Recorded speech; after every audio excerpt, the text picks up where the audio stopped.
அஸ்ஸலாமு அலைக்கும் வரஹ்மத்துல்லாஹி வபரகாத்துஹு. நாளும் ஓர் அமுதமொழி. கௌசுல் அலமே, என்னிடத்தில் ஃபகீர் என்கிறவன் அவனிடம் ஒரு வஸ்துமில்லாதவன் அல்லன். ஆனால் ஃபகீர் என்கிறவன் எல்லா வஸ்துக்களிலும் என் கருமத்திலிருந்து ஒரு கருமம் அவனுக்கு இருக்கும். ஒரு வஸ்துக்கு அவன் ஆகு எனச் சொன்னால் அது ஆகிவிடும்.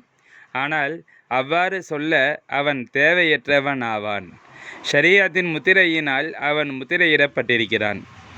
இதற்கு இப்படியும் ஒரு கருத்துண்டு. இரு வகையிலும் இரண்டும் ஒற்றுமைப்படுவன.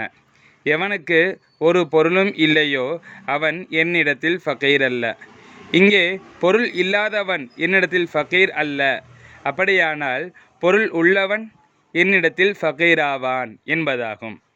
விளக்கம்: ஃபகீர் என்பது ஏழை எனும் கருத்துடையது. அவனிடத்தில் எதுவும் இராது. பரிசுத்த ஹக்கீரத்திலே ஃபகீர் என்பது ஒரு பொருளும் இல்லாதவன் அல்லன். அல்லாஹ்விடத்து ஃபகீர் என்பவன் அல்லாஹ்வே அல்லாத வேறொன்றிலும் சாராதவன்.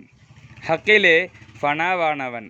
அதனால் அவன் குன் ஆகு எனக் கூறினால் ஆக வேண்டிய பொருள் எதுவோ அது ஆகிவிடும்.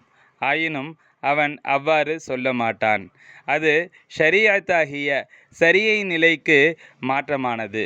சங்கைமிகு ஷேக் நாயகம் குதுபுஸ்ஸமான் ஷம்சுல் உஜூத் ஜமாலியா அசையீத் ஹலீல் அன் மௌலானா அல் ஹசனியுல் ஹுசைனியுல் ஹாஷிமி கத்தஸல்லாஹு சிர்ரஹுல் அலீம் அவர்கள் ரிசாலத்துல் கௌசிய்யா எனும் நூலிற்கு மெய்ஞான போதனை அல்லது இரட்சணிய பிரபந்தம் என்று எழுதிய விளக்க உரையில் இருந்து